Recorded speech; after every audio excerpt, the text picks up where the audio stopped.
Insurance isn't one size fits all. That's why drivers have enjoyed Progressive's Name Your Price tool for years now. With the Name Your Price tool, you tell them what you want to pay, and they'll show you options that fit your budget. So whether you're picking out your first policy or just looking for something that works better for you and your family, they make it easy to see your options. Visit Progressive.com. Find a rate that works for you with the Name Your Price tool. Progressive Casualty Insurance Company and Affiliates. Price and coverage match limited by state law. Zootopia 2 has come home to Disney+. Let's go! Get ready for a new case. We're gonna crack this case and prove we're the greatest partners of all time! New friends. You are... Gary the Snake. And your last name? The Snake. Dream Team. And new habitats. Zootopia has a secret reptile population. You can watch the record-breaking phenomenon at home. You're clearly working at Zootopia 2, now available on Disney+, rated PG. I look out my window and I see my neighbor, Doug. Poor, lazy, deplorable Doug.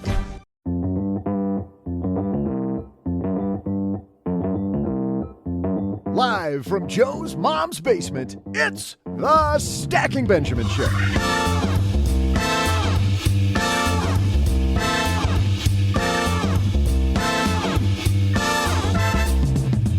I'm Joe's mom's neighbor, Doug, and man, do I have a Valentine's Day hangover. You know, one of those mornings where you're just surrounded by Dove wrappers with their inspirational quotes mocking you. Well, today's guest says it's not about the money, and thank God, because I don't have any. But that's why I love the day after Valentine's. Time to stock up on more Dove chocolate, half off, like my pants. To tell you more, we welcome the author of It's Not About Money, Scarlett Cochran. But that's not all. Finally, some good news about people saving enough money. We'll celebrate in our headline segment. Plus, we'll throw out the Haven Lifeline to Brett, who wants to know about real estate tax strategies. And then I'll share some lovey-dovey, or not, trivia. And now, two guys who are a couple of geniuses about stacking Benjamins. It's Joe and O-J-J-J-J-J.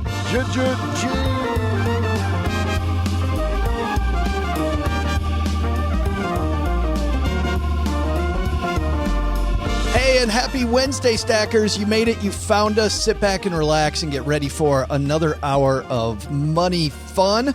I'm Joe Saul-Sehy, Average Joe Money on Twitter. And across the card table from me, the guy who's bringing the fun because his Aura ring says he's going to.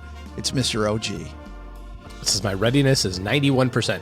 How about that? That's pretty good. That's a good sleep score. 91 on a scale of 1 to 1,000. That's what happens when you don't drink a lot at night. You sleep like a baby. It's amazing. No correlation. No.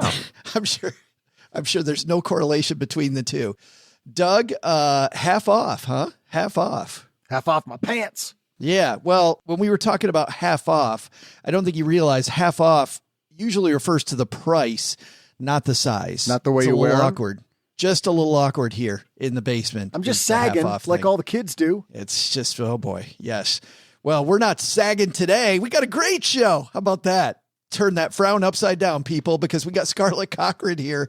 Scarlett, by the way, man, has she had some interesting jobs in the past. She's worked for the Consumer Financial Protection Bureau, FDIC, U.S. Department of Housing and Urban Development. Now she's got this monster brand that I'm sure many of you have heard of, One Big Happy Life. She's going to talk about how, although we're all here to stack some Benjamins, OG, it's not about the Benjamins. It's not about the Benjamins. There's more beyond it. Can't wait to talk to her. She's upstairs talking to Mom. Before that, we got, as Doug said, we got a great headline. But even before that, guys, we got to, they say that you should have open, honest conversations with each other, right? I mean, don't hold things back from friends. And I think you guys are good friends of mine. So I think it's about time. Doug, can you have a seat? Seriously, in those shorts? I knew this was coming. Yes. All right. Time for an intervention. How about some of this? I had a breakfast mentoring meeting yesterday with a young woman who was just amazing. She is graduating from college with a degree in wealth management, and she reached out hoping for some pointers. And listen, if somebody's in Texarkana and wants to go into this beautiful field of personal finance and helping people get their money together, that is incredible. But even more incredible, is how she reached out, how she was trying to network. And I was having a discussion that finding the right person and avoiding the wrong person for a role, that's what can make or break an organization. And we just don't see that many qualified people. So how do you find them? Well, Indeed sponsored jobs is a boost whenever you need to find quality talent. If you're hiring, Indeed is all you need. You can stop struggling to get your job post even seen on other sites. You'll match with quality candidates with Indeed's sponsored jobs. Get matched with and hire quality candidates who can drive the results you need. Reach candidates who meet your specific criteria like skills, certifications, or location. It drives me crazy when I'm matched with all kinds of people who aren't a fit. I don't have that kind of time. People are finding quality hires on Indeed right now. In the minute I've been talking to you, companies like yours made 27 hires on Indeed, according to Indeed data worldwide. Sponsored jobs posted directly on Indeed are 95% more likely to report a hire than non-sponsored jobs. Spend less time searching and more time actually interviewing candidates who check all the boxes.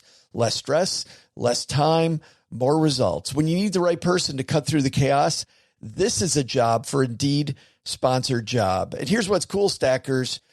You're going to get $75 in sponsored job credit to help get your job the premium status it deserves at Indeed.com/podcast. Just go to Indeed.com/podcast right now and support Stacking Benjamins by saying you heard about Indeed right here at Stacking Benjamins. Indeed.com/podcast. Terms and conditions apply. Hiring, do it the right way with Indeed.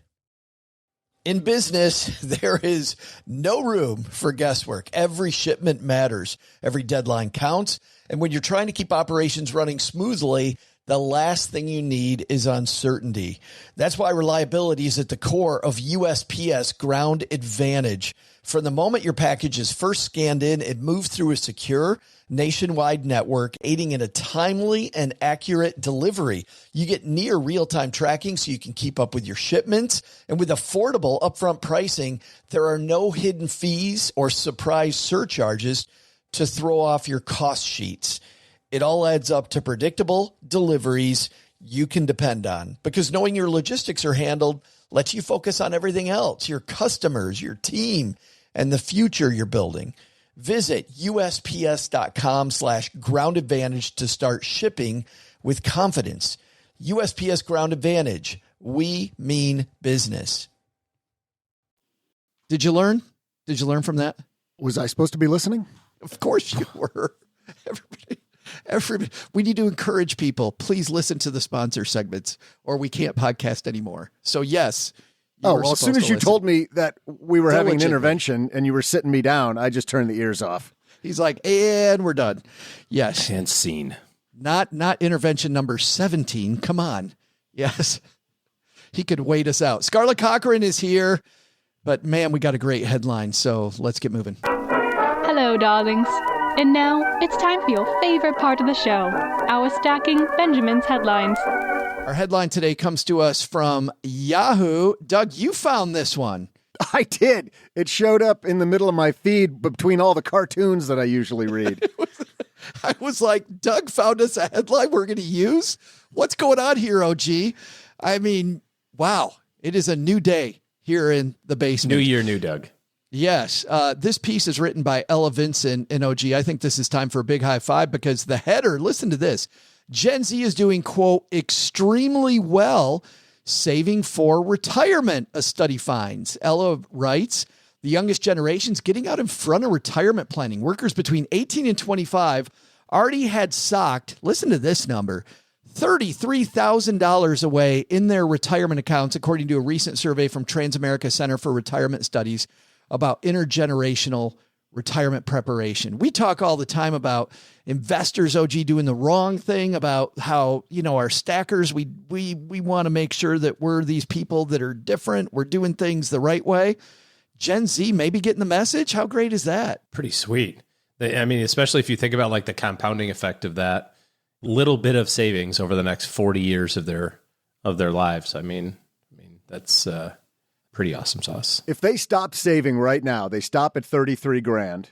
What's that turn into by, let's say they're at the top end of Gen Z, which is what, 20, is it 25? 18 to 20? Yeah, so they're 25, they got 33,000. They're like, I'm out. I'm good. What's that turn into when they retire? Let's do that. There's this cool rule called the Rule of 72, and you take the interest rate you think you're going to get, divide it into 72. So let's say we get 8%, right? I mean, Dave Ramsey will say 12. We could say 10 because historically, OG, we've had it. But let's say 8. You want to go conservative? Losers are conservative, but sure. So if you were the worst stacker among us, you get 8%. 8%'s good. 8%'s good. Yes. Let's do 8%. 8 into 72 every 9 years, that's going to double. So Doug, to your point, if they're 25 now with 33 grand, it's going to double when they're 34, going to double when they're 43, going to double when they're 52, going to double again at 61. Let's just do that, right? So we got 4 times that money's going to double. So if they stop right now, that's not $33,000 saved. That's 66, 132, 264.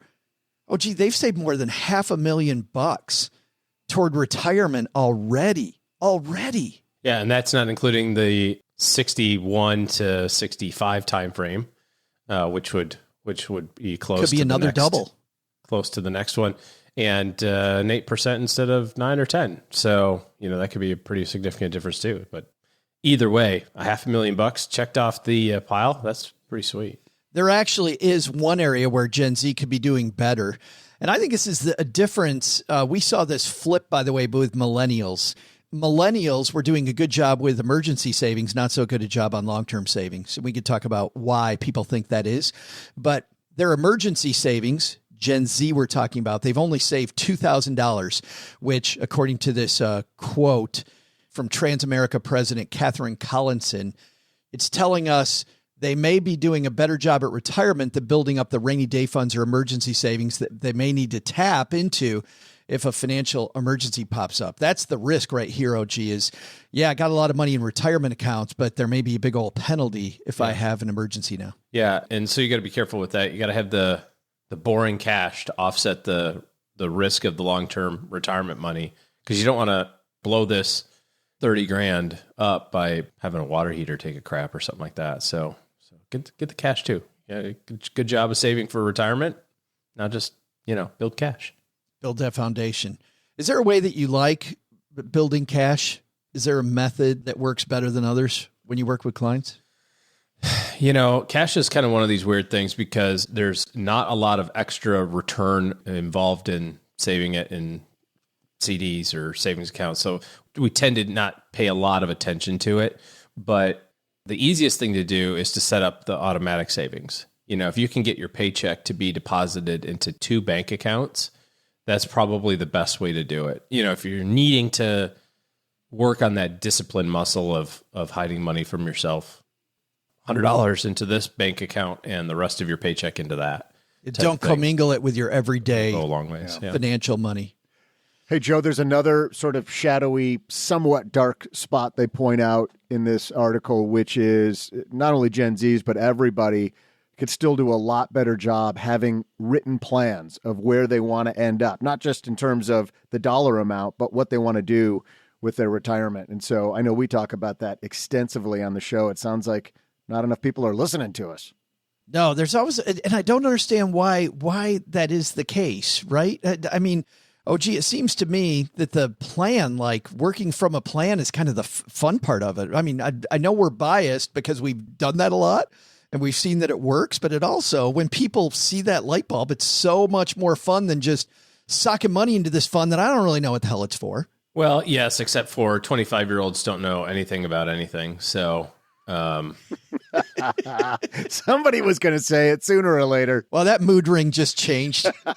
I mean, it's not fair to ask them to think about what their retirement's going to look like, especially around what they want to do, because all of us at 25 were doing a lot different things than we do today. And all of us at 25 enjoyed different things than we enjoy today. That doesn't mean that you should just not plan for it. That doesn't mean that you should just say, well, if I don't know what the next 40 years is going to bring, so screw it, I'm not going to deal with it. But you do have some models probably in your life, your parents or grandparents or in-laws or something like that, that you can kind of look at and say, this is somebody that I like to model myself after. And that can kind of be your initial direction, for lack of a better term. But expecting a 25-year-old to be very clear around what retirement looks like, what financial independence looks like is kind of a tall order. They just get kind of I like that. I like that idea of just, you don't have to know it exactly, but just pick a role model, whether it's a relative or somebody else. That's a lot easier. I think one of the reasons people do, even much older adults, avoid this sitting down and planning is the same reason I turned my ears off earlier when Joe said we're sitting down and we're going to have a talk, because we're afraid of the bad news, which is what I usually get. But I think that the expectation is when I sit down to plan for my retirement and we do all the math, it's going to come up with you're in a deep hole and you're never getting out. If you do it early enough at 18 to 25 or even 30, it's probably not going to be bad news if you're saving the way this article says most Gen Zs are saving. Yeah. We just assume it's going to be bad. I can't think of a time back when I was a planner either that we weren't able to find a light at the end of the tunnel. And, there's the train joke there, right? But always a light that's not a train. Like, we do have a path. There is a path. It might be a grim path, might be a little bit of a path, but here's a strategy.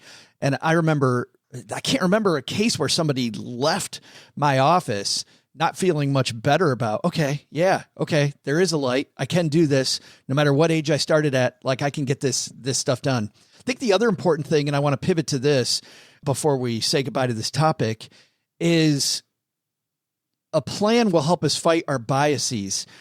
It's interesting, OG. We've done all kinds of headlines talking about how millennials, the one thing they have been really good at is the emergency savings piece. Gen Z, as we see today from this piece, Doug, that you introduced, not so much. And why is that? And the reason a lot of people point to is millennials' formative years were during the 2007, 2008 crisis. A lot of people losing their jobs, a lot of people losing their houses. They see this destruction all around them. And what do? They're like, I need a safety net, and I'm never putting money into financial markets because everybody's going bankrupt. I'm not going to buy this stuff, right? So much more conservative bias coming out of that, which, as you saw, OG, was a huge mistake. Gen Z formative years, what do they got? Go stock market. Everybody's on Instagram making huge money on crypto, making huge money on Robinhood, making monster, all these people with these success stories, most of which we found out are BS, but still going, hey, I'm going to put a bunch of money. I'm going to put money in the slot machine and see how I win. And so that could end up being bad too, because these people not building any emergency fund. Yeah. We will dive more into this in our newsletter, The 201, which the day after our Monday, Wednesday shows, Kevin Bailey from our team gives you links to dive even more into how to build your emergency fund, how to diversify your investments. He will go even deeper for people that want some more strategies on how to save. StackyBenjamins.com/201 is how to get that delivered to your inbox 2 times a week. Coming up next, Scarlett Cochran's an attorney, financial expert, entrepreneur. Her career as a lawyer, she worked on behalf of everyday people at the Consumer Financial Protection Bureau, FDIC, and the U.S. Department of Housing and Urban Development. She now has a monster YouTube channel and a monster brand called One Big Happy Life that I absolutely love. She is always positive, has a brand new book out talking about, you know what, we're here to stack Benjamins, but Benjamins are just a fuel for something much bigger. And man, she's always got great stories. Scarlett Cochran coming up next. But before that, Doug, you've got some trivia, man. Hey there, stackers. I'm Joe's mom's neighbor, Doug, and it's Singles Awareness Day, also known by the acronym SAD, which tells me I must have eaten all those chocolates alone. Luckily, when you wake up in a pile of Dove wrappers, they're here to inspire you. This one says, never give up. Tomorrow will be better. Well, joke's on you, Dove. I ate this yesterday, and I can already tell today's going to suck. But it's not because I'm single. In fact, many people choose to remain single. So my question is, what percentage of single people declare that they will never marry? Maybe because they don't like splitting their pile of Benjamins with someone else. Is it 1%, 5%, or 10%? I'll be right back after I dance like no one is watching, like the Dove rapper told me to, because literally there's nobody here to see me.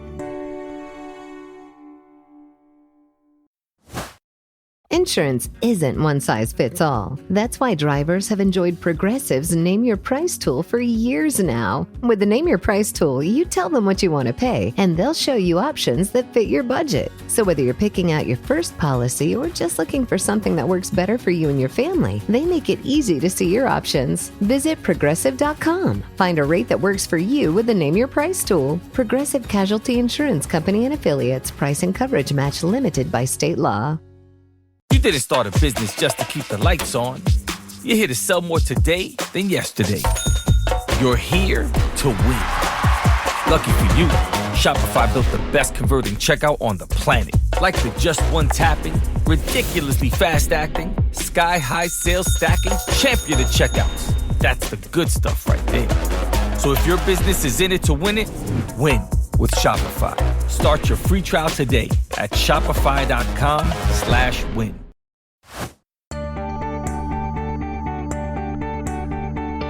Hey there, stackers. I'm singles cheese lover and Bachelor season finale screamer, Joe's mom's neighbor Doug. Sing out loud, said the rapper I just found in my shirt. Who cares what you sound like? Joe's mom, that's who. She cut the electric cord to my karaoke machine. Again. I can see why people choose to be alone. So, how many single people vow to remain that way? A whopping 10%. And now, to tell us how it's about more than the money, Scarlett Cochran. Scarlett Cochran's here. How are you? I'm great. I'm so excited to be here. I am super happy you're with us. Congratulations on a great book. Thank you. This had to be difficult. I mean, just the process of writing a book. I mean, were you prepared? I was not prepared. Now, I have wanted to be an author my whole life. I thought it would be speculative fiction, vampires, werewolves, maybe some like high fantasy. I never imagined that I was going to write a personal finance book, especially because I didn't become a law professor. So I never expected to publish, but I've always wanted to write something. And in my mind, the process of writing a book involves sitting in your log cabin by the lake with the idyllic music playing and like the birds chirping. Exactly. And smiling at your own cleverness as you write. When in reality, for me, it was literally rolling around on the ground crying because I spent hours staring at a blank screen. It was so painful. It is. Well, the good news is you did write some horror stories in here. There's a story about a roach that we'll tell later. Like you've got some true, so it doesn't have to be vampires. It could be credit card debt and shady mortgages. Absolutely. But the point of the book is to also show that those traditional personal finance boogeymen aren't actually that scary once you shine a light on them. Yeah. Oh, no, easily. But before we get to all that, I need to talk about you because you spend a whole section of the book kind of helping people kick excuses to the curb. And I just have to say, just doing a little bit of homework on you. If anybody can tell people to kick excuses to the curb, Scarlett, it's got to be you. You put yourself through Yale Law School, which for anybody is not easy. But you had 2 kids at the time? One kid. I had the other one later after a divorce. Yeah. Yeah, but you had you're a single mother putting yourself through Yale Law School with a baby. Yeah, well, by that time, she was a little bit older. So if we go back a little bit, I joined the Marine Corps when I was 18 years old, and I started dating a fellow Marine, and it got serious, and I became pregnant with my daughter, Alexis, and 3 months into that pregnancy, my fiance at the time decided that he didn't want to get married and he didn't want to have a baby. So there I was, 19 years old, single teen mom, active duty Marine, and 9/11 happens. So active duty Marine during a time of war, making less than $25,000 a year. And at the time, I had nothing to my name but my clothing and a boombox. So I didn't even have a driver's license when I found out I was pregnant with my daughter. So that all happened before Yale Law. You're a Marine and you don't have to have a driver's license. You're a badass who can't legally drive. Yeah, well, I grew up in New York City, so what do you need a driver's license for? True. There's public transportation. That's true. You've worked in a lot of financial roles as well. You work for the Department of Housing and Urban Development. You worked for FDIC, the Consumer Financial Protection Bureau. I have so many questions about all those roles because I'm fascinated by them. We had Sheila Bair on talking about FDIC and, 2007 and all the stuff that went down there. Was there anything surprising in those roles for you? Was there any particular stories that you remember from those days? What surprised me is how much actual discrimination still happens when it comes to banking and finance and lending. I was naive. I thought that stuff just didn't happen anymore. So the overt stuff where people would say things like, well, pregnant women don't go back to work, so I can't give you a mortgage loan, even though you make enough money to qualify for it on your own. I'm like, how are people really not only saying this stuff, but literally putting it in writing 100%? Like they put it in writing. I'm like, that's insane. But also really what was really interesting too is we all assume that discrimination is something that's overt, that happens because people see people and discriminate against them. We bring our inherent bias when we do things like do the coding for the algorithms that make the quick decisions on credit. So it's possible for algorithms to produce different results that are statistically significantly discriminating against women and minorities. It's shocking.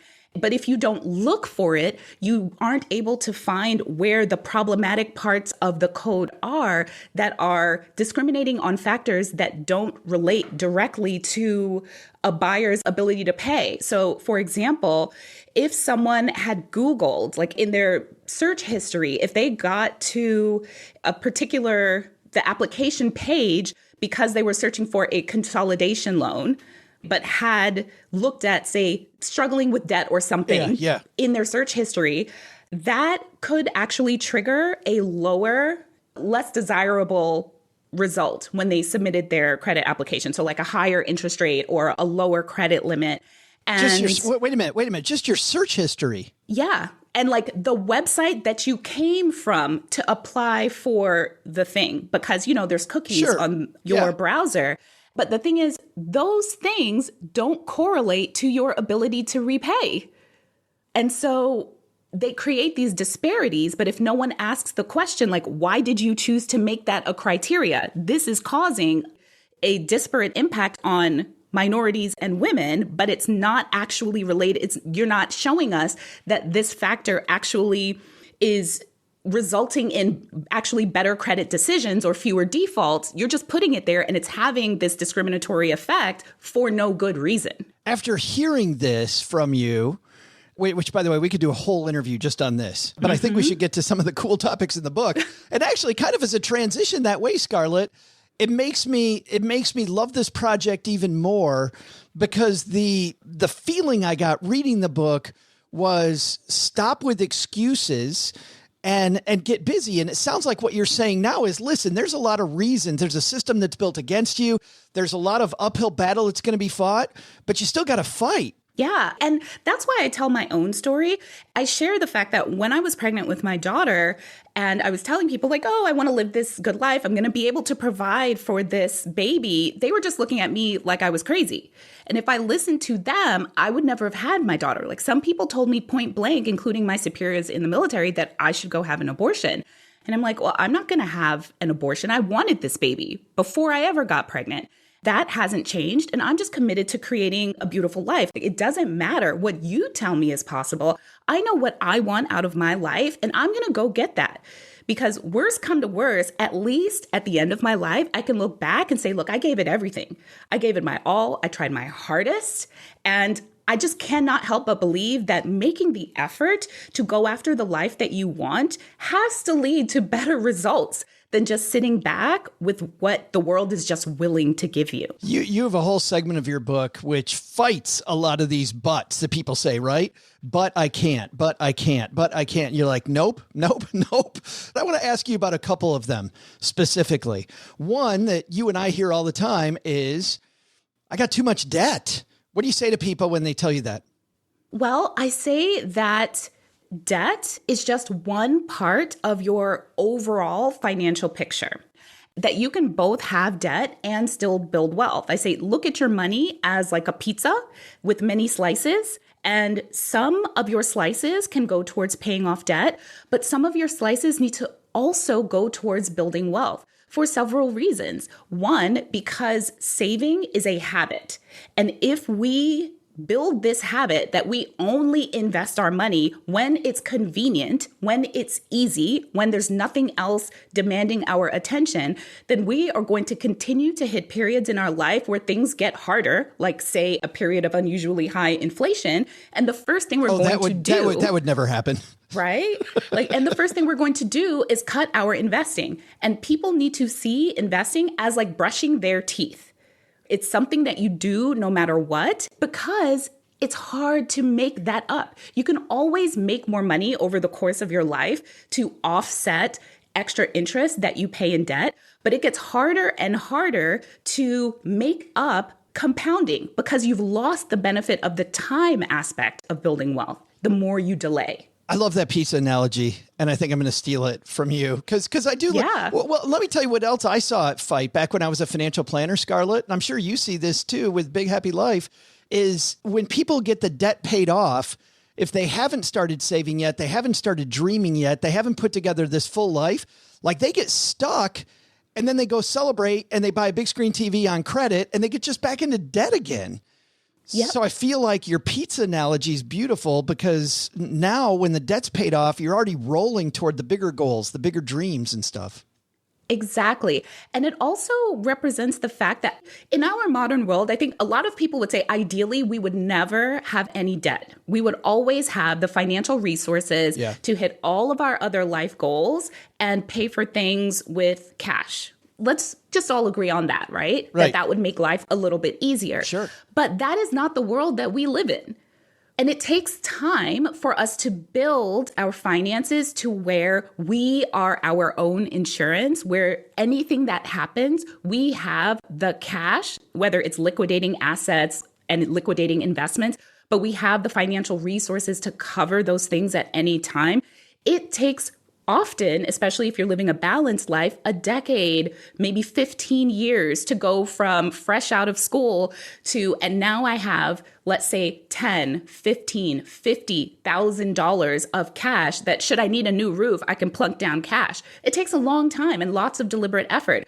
So I feel like this idea of paying off all debt, avoiding debt at all costs, it actually makes the process more onerous. It makes it harder. Yeah. Exactly. And more painful. And in reality, if we look at it as a balancing, it's something where we are working towards being in a place in our lives where we have the financial stability, the safety net, the sinking funds all put together so that we can handle whatever, but recognizing that it's going to take us time to get there. And thankfully, we have this wonderful resource called debt that allows us to use money to buy money to make our lives more comfortable. I want to go to the other side of that equation, Scarlett, which are, you talked about if you wait, you miss out on compounding interest. But then you meet people on the other side of the game, which is, hey, I'm 40-something, 57, 50-something, 60-something. It's too late for me. What do you say to those people?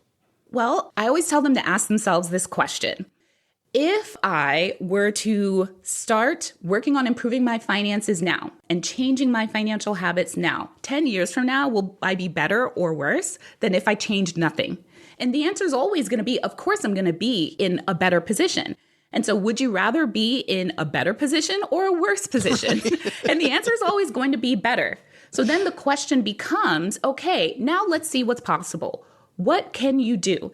And I also don't sugarcoat it. Look, you're older. So your options, some of your options have now foreclosed. You can no longer sit there for 40 years and just put a little bit in like you could have done if you were 20 years old. Now you're going to have to be a little bit more aggressive with your investing, not meaning what you invest in, but how much money you're putting in. So maybe you could have gotten away with $1,000 a month before, but now you're going to have to do $2,000 or $2,500. So then ask yourself the question, all right, how can I make this extra $1,500? What do I need to do?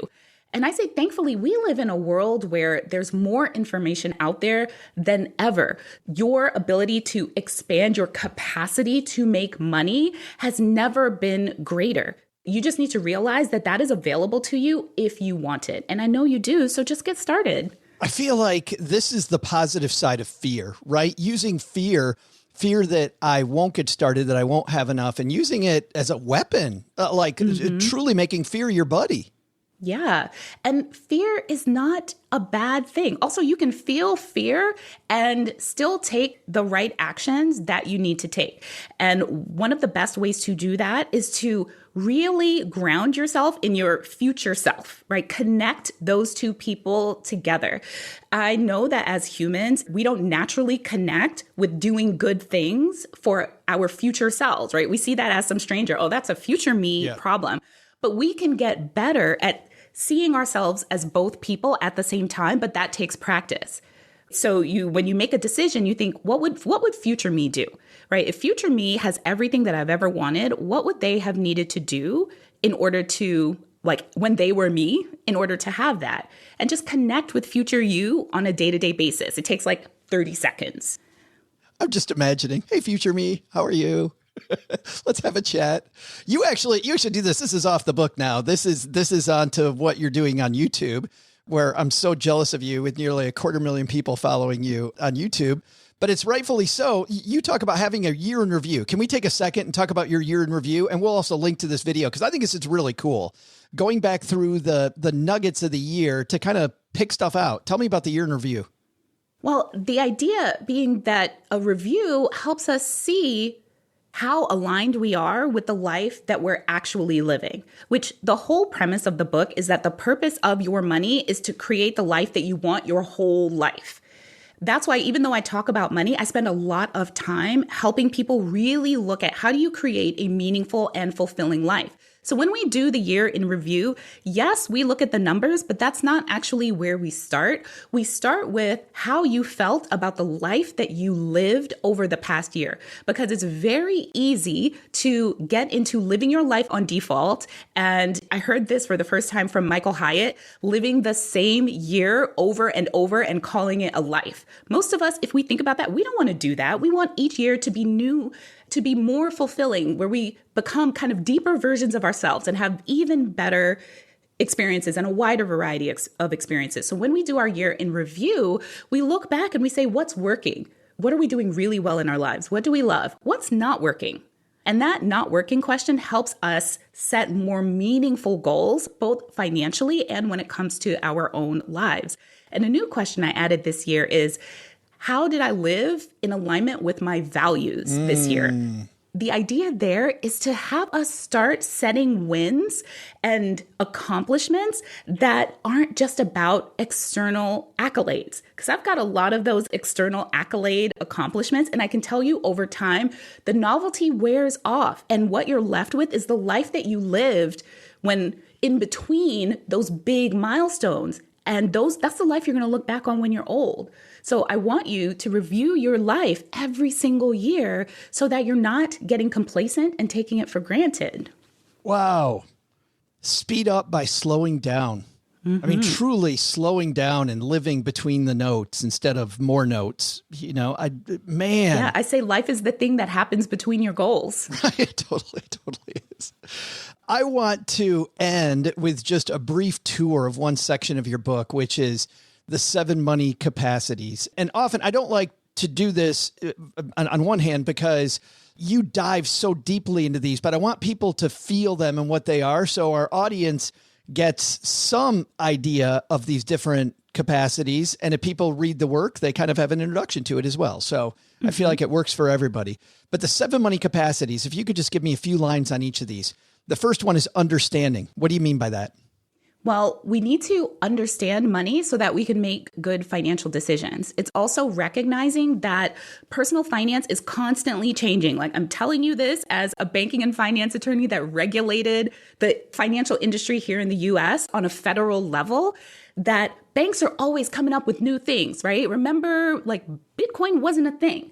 And so understanding is important because as these markets continue to evolve, you want your understanding to be able to evolve with it so that you're always able to make good decisions. It's funny because so many people think, well, I don't have a head for money. But you have a head for the thing and money's going to get you there. So just the basics. And I feel like it's not as hard as we sometimes make it. Yeah. And you don't need to know everything. This is the other thing. Like, I think we get freaked out. The things that hedge fund managers need to understand is very different from the things that like a regular person needs to understand, you know? I agree.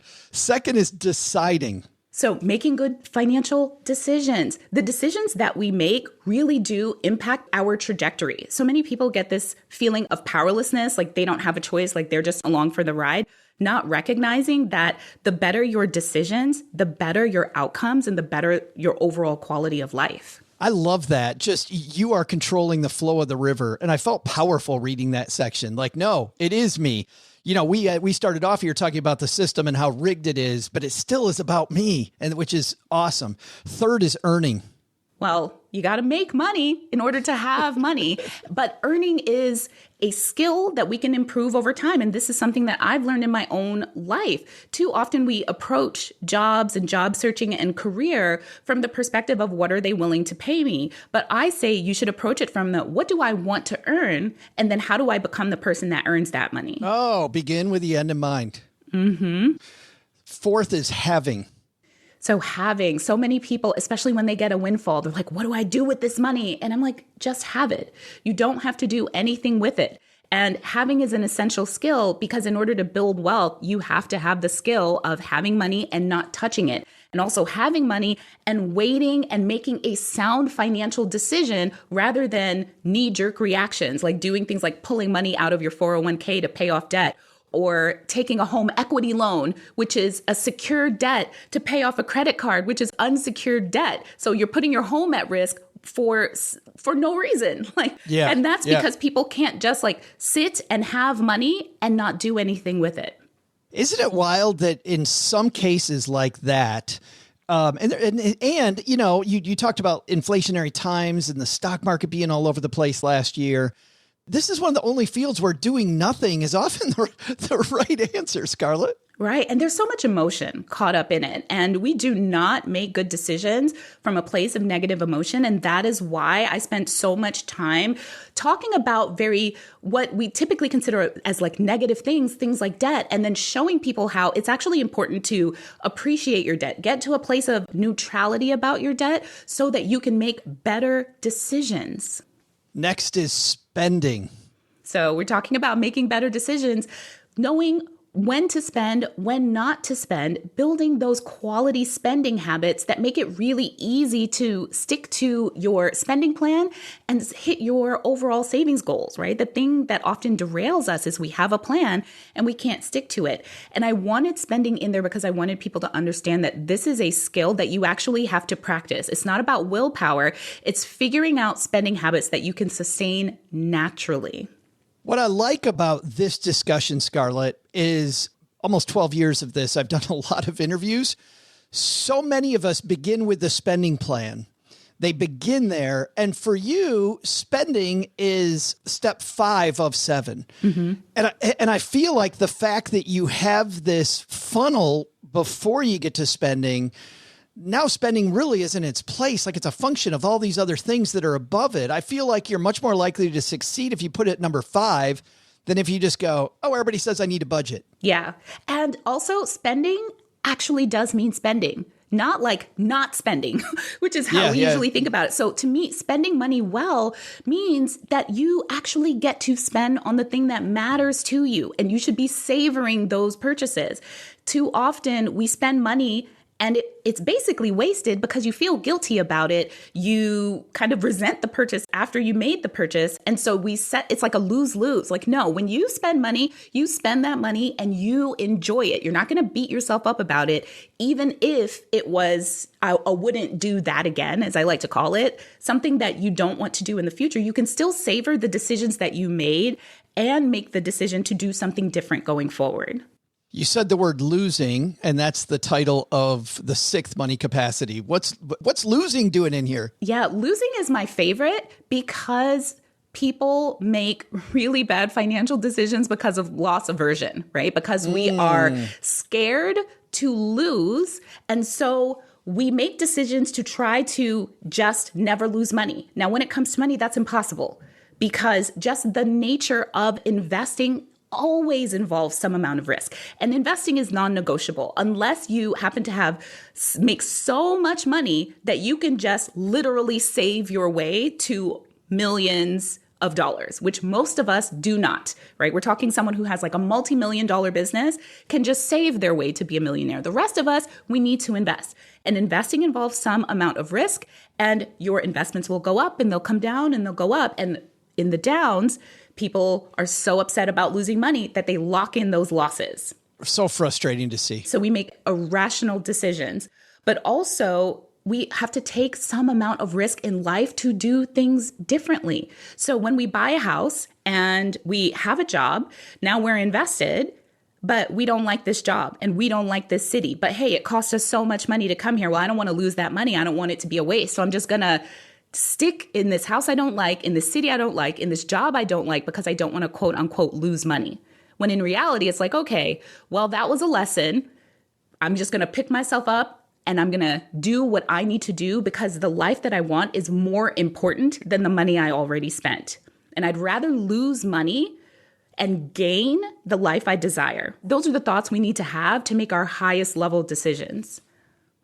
I feel like we undervalue really the shortness of our life when we do that. When we overvalue, I'm going to stick in this situation longer because I'm risk averse. And you're like, why would you do that when we have no idea what tomorrow's going to bring? Like, let's keep moving. Yeah. It's so frustrating to see. One question I get a lot is, how do you feel about the fact that you took out almost $200,000 worth of student loans to become a lawyer and you're not a lawyer anymore? And I'm like, I feel great. Nothing is lost, right? I am still a lawyer. I still have all the skills that I learned. I still have the law degree. And what I paid for was what I got, that education. How I use it after that is up to me. So I got all the value that I paid for. Last on our list, sadly, it's last on our list because I want to have this conversation forever, is growing. Growing, I thought about putting it first because it is essential. That is the money that we are squirreling away for future us. The time when we either can't work anymore or don't want to work anymore. And I want us to get used to thinking of those later years of our lives and thinking about what kind of lifestyle we want to have in retirement, because that impacts what we do when we're younger. So you have to learn how to grow your money because, like I said earlier, it's really challenging to just shovel your way to savings, right? You are making a regular income and you want to save your way to $2 million. Well, you're not going to make it. It's really hard. You can, right? Because there are people out there making $500,000, $1 million, even as employees, right? But why would you make your life any harder than it needs to be? There are great ways to grow your income that are not attached to your labor, but also so that that income can be preserved to last you the rest of your life and to create the legacy that you want. That is an essential function of managing money well. The book is called It's Not About the Money, A Proven Path to Building Wealth and Living the Rich Life You Deserve. And it came out yesterday, everybody. It's like the perfect Valentine's Day gift. I know, Scarlett. It's my love gift to the whole world. It's fantastic. And people can give it to their loved ones, give it to themselves. Self-love, practice self-love. Mm-hmm. I would be remiss also, and by the way, we'll link to the book on our show notes page at stackingbenjamins.com. If you're walking the dog or you're on your commute, for those people that still commute, I'd be remiss. One last question. If I didn't ask you about what's going on at One Big Happy Life, what's coming up? Well, the book is out, so definitely go get that. And so then next week, book study actually starts. So you can join me live. It's a bonus that comes along with the book, and we will get together and discuss everything inside of the book together as a community. So you're not going to want to miss it. So just go ahead and order your copy now so that you have it when we start next week. It's like an accountability circle. Mm-hmm. That's fabulous. Scarlett, so great to finally meet you. I've been such a fan of your work. Thanks for hanging out with us in Mom's Basement, talking money. Thanks for having me. I'm so excited to have had this opportunity because I've been following your work for years as well. Hi, I'm Derek, and when I'm not working on the hook for Joe's mom's next greatest rap album, I'm stacking Benjamins, baby. Big thanks to Scarlett for, I think, OG, what's a really good reminder that, you know what? More money, bigger pile of money. Mo money, mo problems. Yeah, we're not truly looking for that. We're looking for more. We're looking for better life. Comes with more money. Which, yeah, it is a necessary ingredient. But I think you got to just remind people about that sometimes, though, right? Yeah. Yes, this is an ingredient. It's a tool. Yes. It's a tool for the things. It's not necessarily just, it's not the thing itself. I've got a tool right here. It's called the Haven Lifeline. No. What? What do you mean, no? It's the Haven Lifeline. I'm throwing out the Haven Lifeline. I can't throw out the Haven Lifeline? Can we throw out that thing you said 30 seconds ago? And tackle some of life's most important questions? Our friends, Doug, at Haven Life Insurance Agency, they put what you value first. Right now, earmuffs and a memory eraser. I don't know what are you referring to? I have this lifeline. I'm throwing it out. It's why they've made buying quality term life insurance actually simple. You go to stackingbenjamins.com/havenlife now for a free quote. Their prices are affordable. They've taken their application. They've streamlined it so they're not wasting your time. You get an instant coverage decision, and all their policies issued by a company not brand new, been around 160 years old in people years, not dog years. In people years, yes. Mass Mutual. Today, let's throw out this lifeline to Brett. Hey, Brett. Hey, Joe and OG. This is Brett in the Pacific Northwest. I appreciate you guys mix real estate into your finance discussions, but I have some tax planning questions on the best way to utilize real estate tax strategies within my retirement planning, and I'm not really sure where to turn. I'm nearing early retirement, have a mix of 401k, Roth IRA, and small multifamily properties. My advisor doesn't get involved with real estate, and it seems like they typically don't. I know I won't learn any answers from you, but who should I talk to about holistic planning? A real estate-friendly CPA? Is Paula back soon? Anyway, New Year's resolutions have been going pretty well, so I'd say hook me up with one of those XL talls, but who am I kidding? If I want to wear it this spring, put me down for the 2X, bro. Thanks. Sounds like Brett's got big plans. Big plans for the next couple months. The winter weight. You're supposed to be going through the cut right now. Gotta get that summer body. Come on, Brett. Gym. Up there in the Pacific Northwest. Man, lots of good hiking Get out in the there. gym, bro. Get in the gym. Oh, gee, holistic tax planning. What's a Brett to do? Yeah. Yeah, if there's only somebody who did holistic planning for clients, we could recommend. I mean, here's the thing. Everything counts. You know, when it comes to financial planning, everything counts. And I find it annoying that your advisor would say to you, I don't get involved in that. Because the reality is that there's 25,000 different ways to become wealthy and to work your plan. And not everything is suitable for everybody. I've tried the rental real estate thing.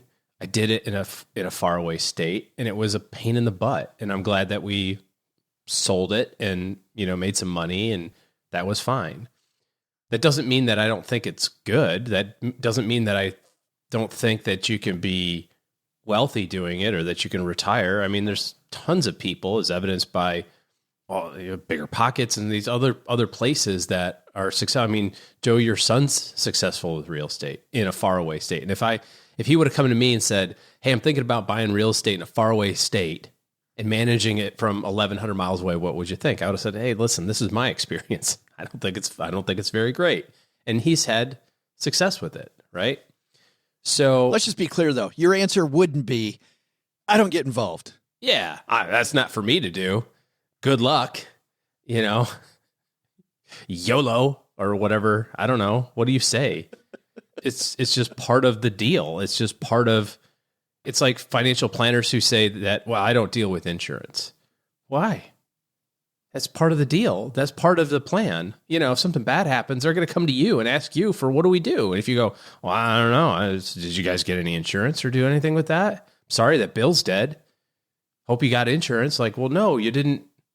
I don't. You're our person. I thought you were going to tell us what to do. You didn't tell us to do this. Well, I don't get involved in insurance, or I don't get involved in estate planning. It's like it's just part of it. So tell your existing person to get with the times. It's not just like, hey, I'm going to be an investment guy. I'm your investment guy. It's about the financial plan that you've created, and all of those tools work together. The decisions that you make in your investment plan will affect your taxes. The decisions that you make in your real estate are going to affect your tax bill. It's going to affect your cash flow. It's going to affect your ability to save outside of that. Like, all of those things are related. You can't just say, I'm not going to pay attention to that lever or those outcomes just because I don't want to I don't want to learn about it. So yeah, it's an important piece especially as you get nearer to financial independence and you start converting those resources into income streams, being smart about how you pay taxes on that, how you diversify it, how the cash flow comes out. All of this matters. I think, OG, that... and yes, I think Paul is coming back in a little bit. Yes. So you know. Yeah. Our good friend Roger Whitney, I think, has a great phrase for this, which is when you meet an advisor and they begin with product or which areas they cover versus process of helping you get to your goals, you should run. Your advisor is advising you. They're not advising a little piece of you. They're advising you, not your product. And I'll give you an example. My process always was, and the process I advocate is begin with your goal, build milestones. And when you meet when my clients would meet with me back when I was an advisor, we would just look, okay, here's the number we need to be at. Are we ahead or behind? And now we're going to have a meeting based on, are we ahead or are we behind? That's my process. Different advisors have different processes, but it's process led. And guess what? Everything counts toward that milestone. Yeah. Whether I was helping you manage it, if it was a piece of real estate, if it's in your Robinhood, whatever it might be, it all counted. Everything counts. Do you remember that show, Wilfred? That was on FX. Wow. That's a pull from a long time. Yeah. A decade ago. Probably one of the imaginary friend. Yeah. Probably one of my favorite comedy shows. I just thought it was so great. Basically, the setup of this was that he had a dog that he thought was a person. That's right. It was a dog. And in the show, the dog was played by a person in a dog costume, which just made it silly. Anyways, they were sitting there one day having a discussion, and I don't remember the actor's name or who it was, but he says, what does that have to do with anything? And Wilfred said, everything has to do with everything. It was a really kind of important part in the whole kind of storyline. For whatever reason, that has stuck with me for a really long time. And that is kind of your point and kind of, Roger's point is everything has to do with everything. Everything has to do with everything. So what do these sections of my plan have to do with it? Everything. So yes, find an advisor, not a salesperson. Brett, I'll also give you another resource, and I'll give everybody a resource for people that are looking for just tax help, because there are different tax situations that people have. Paula Pant and I, speaking of Paula and I, did a full episode of Afford Anything on this topic, where we just went through all the different types of tax help that you can get and how they're different from each other. And it's, it is 45 minutes long. So rather than repeat that here, we'll just have a link in our show notes, Brett, or anybody else that wants that, talking about the difference between tax lawyers, CPAs, enrolled agents, all the different ways that you can get tax help, and really what some of the positives and negatives are of those people. And that'll be at our show notes at stackingbenjamins.com. Also in the 201 newsletter. Kevin will put it there. Thanks for the question, Brett. And guess what? You don't even have to tell us what size you're going to buy t-shirt or buy. You're not even buying it. We're giving it to you. We're just going to give you a code. Mom's friend Gertrude, our room mother, is going to send you a code as a thank you for being brave and calling in. If you want to be like Brett and you've got a question for us, we'll also send you a t-shirt. If you do, stackingbenjamins.com/voicemail gets you there. So big thanks to Brett. We've got dozens, if not hundreds, nay, thousands of people out there with our free t-shirts. Why don't we see any pictures of them in the basement? That is a good question. We don't see enough. We do from time to time, but not enough people bragging about the sweet. Now, I can wearables. understand why you wouldn't want to show your face with the t-shirt, but just take a picture of you, like from the neck down, of you wearing the t-shirt in someplace cool and put it up on our page. Why not? What the heck's what's going on there? We're giving you a free t-shirt and you're not giving one to me. So we need to get something out of this. Come on. Wow. Doug's on a ring. What's Doug's Aura ring doing? It's called Marketing Joe. Getting excited. Hey, speaking of marketing, let's talk about the community calendar this week. Coming up this afternoon, I will be on Instagram. We had a fantastic Instagram live last week with Maury Tahirapur, the negotiating expert. Another cool surprise guest today. That's at 5 p.m. Eastern, 2 p.m. Pacific. Hope you can join us there. But if you're not here to hear about our Instagram live today, you're concerned about the market and the chatter about uncertainty that you'll hear if you spend too much time on the internet. OG and his team have put together a free guide that shares 8 moves to make in a down market. The guide will help you plan more and panic less no matter what the market does. So head over to stackingbenjamins.com/guide. That's stackingbenjamins.com/guide and get this helpful free guide from OG. All right. That's our community calendar. We are back on Friday with another exciting episode. It's our roundtable team together. We've got our regulars together battling it out for, of course, our year-long trivia cup, but also talking about a piece from Financial Tortoise, 12 steps to financial independence. Financial Tortoise, a popular blog, has put together this list that they think you should take, the steps toward financial independence. We'll debate whether Len, OG, and Paulette think that list is a great list.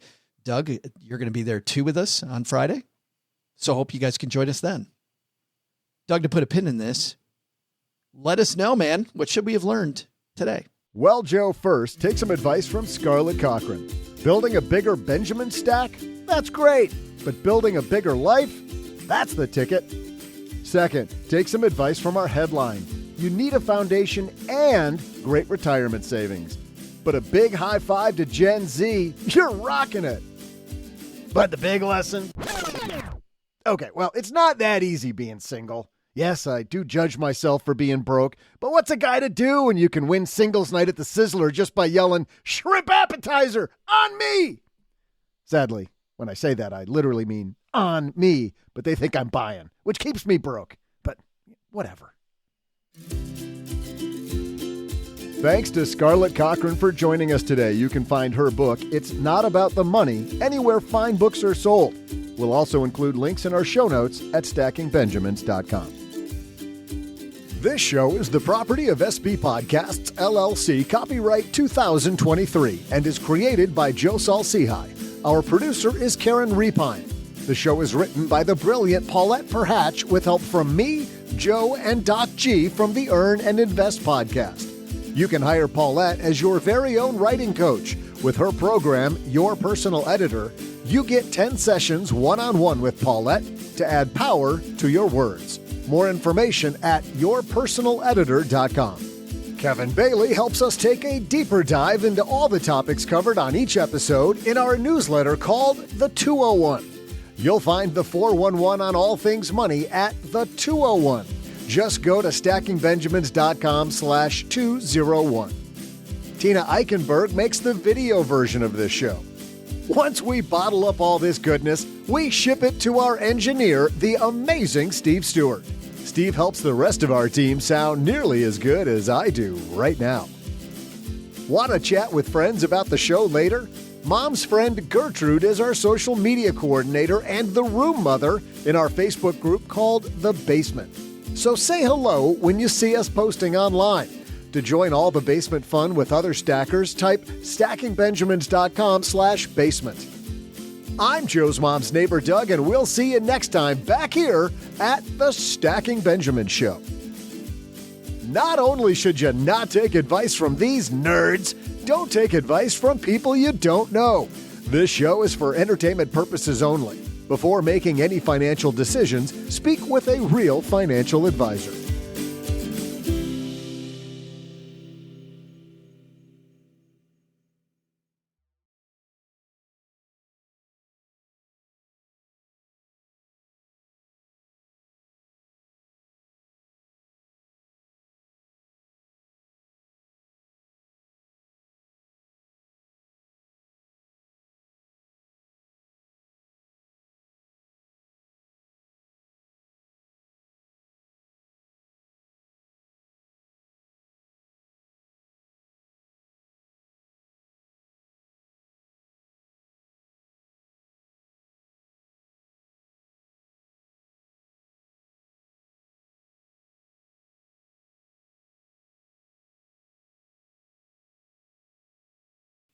You know, gee, I was thinking that you're not the only one with sad stories of cars being found in the wrong place. Got a cool rental, though. You got a cool rental right now? Yeah. Yeah, because the insurance covers it. So they're like, what kind of car are you driving? I told him, and he's like, oh, we'll get you something similar. I'm like, nah, it's whatever. Just give me, I don't really care. He's like, no, we're going to hook you up. And I think it's like $300 a day or something like that for this car rental. But the insurance is covering it, so it's free. It's free. It's included. And it's an X7. It's a BMW X7. Yeah, just it's an X7. No, I mean it's a. He made me pull that it's an out X7. of him. Yes. No, it wasn't important the type it was. It was more important. It's a 78 Chevette. But a second ago, you're like, I got a cool rental. Oh, it's really cool because my insurance company wants to make it similar. But then you act like, And then just dangles The story was about the insurance company's abuse of dollars, or the rental company's abuse of the insurance company's benevolence, not. And your disapproval of such acts. Yeah, I just, it's exciting. That's cool. It's going to screw me in the end, is what it's going to do. On the flip side of that, you are spectrum, paid for it. Yeah. Yeah. Was in Arizona a couple of weeks ago and had set up for a rental car. I just needed a one-way to get me from the Phoenix airport down to Tucson.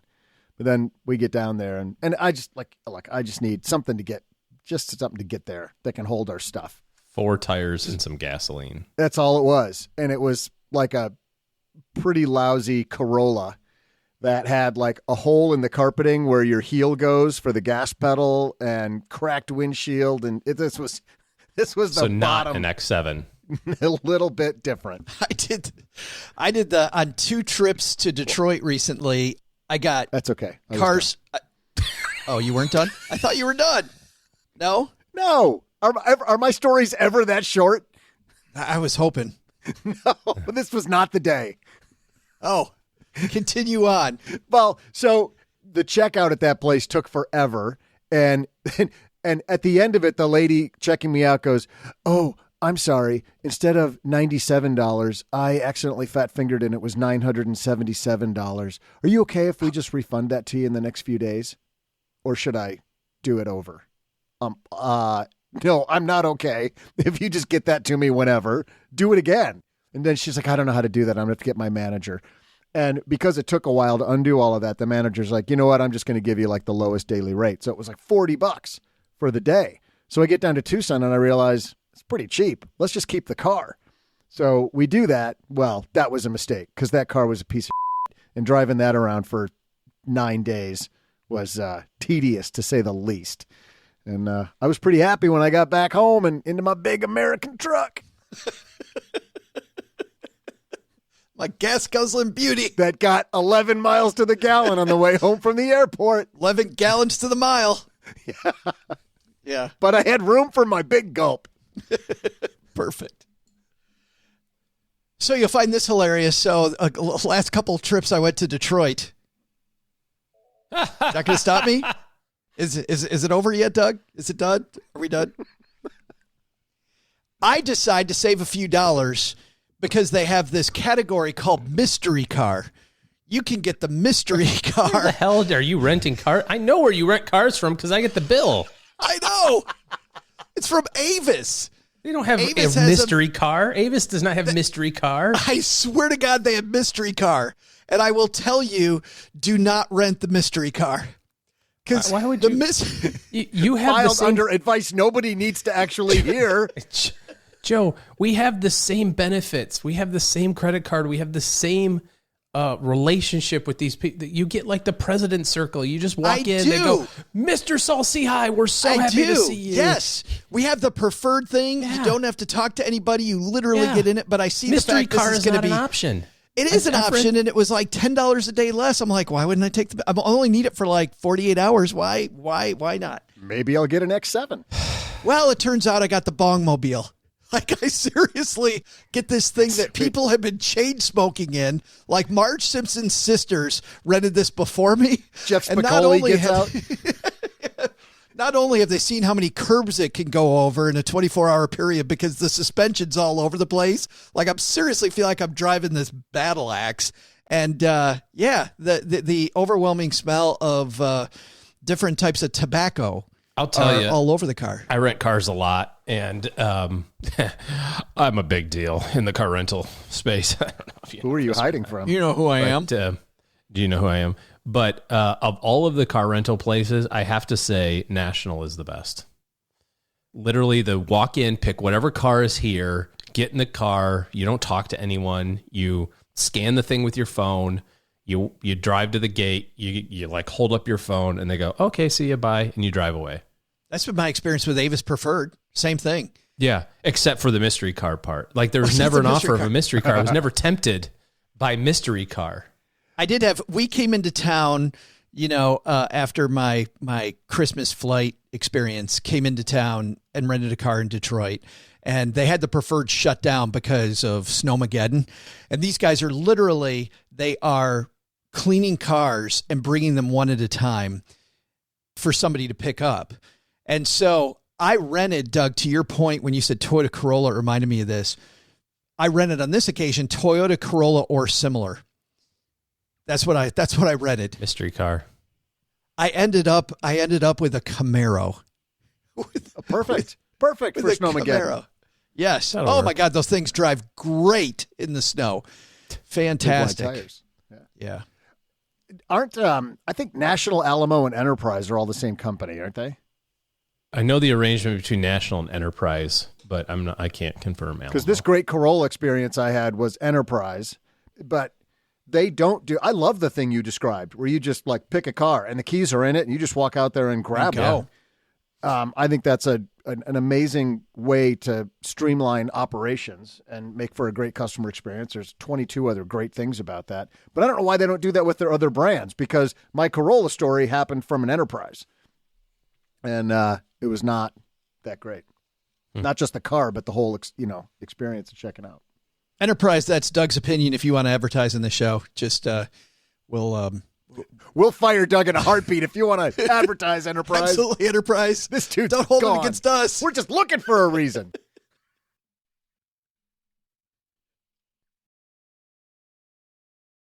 Hey, real quick, is Millennial and Gen Z the same people, though?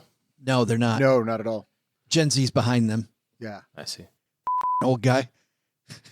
I actually think there's Gen Z, then Zennials, then Millennials going up. Then throw up in your mouth. Yeah. There's a throw up in your mouth somewhere in there, too. Well, that can't be that many, because generations are 17 to 27 years. Yes. So yeah, but that's a marketing term. These gens that they label, it came out of the marketing world, so it's not quite as numerical as you think. But anyway, yeah, has to do with their buying habits. Yep. Anyway, they're definitely not the same. The millennials in their 30s now. Yeah. Got it. Joe, you and I are Gen X. Gen X, the cool generation, the lost generation. The first cool gen name. The awesomeness. So's OG. We're all in the same club, guys. Are you? Whatever, dude. Nah, I don't think so. I want to see your card. Do you have your card? I don't think he has this. I don't see you doing Tony Hawk skateboard moves like we are. Where's your Flock of Seagulls t-shirt?